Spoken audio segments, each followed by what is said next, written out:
In this video, I will show you how to add a domain to Cloudflare. First, log into your Cloudflare account, and once you're on the dashboard, click the Add or Drop-down option at the top and select Connect a Domain. Now enter your existing domain name and click Continue.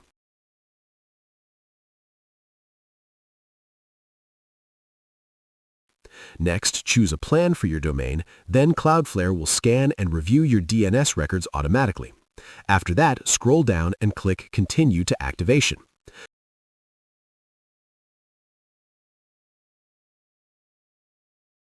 Cloudflare will now show you the name servers you need to use, so log into your domain registrar or DNS provider and replace the current name servers with the ones provided by Cloudflare.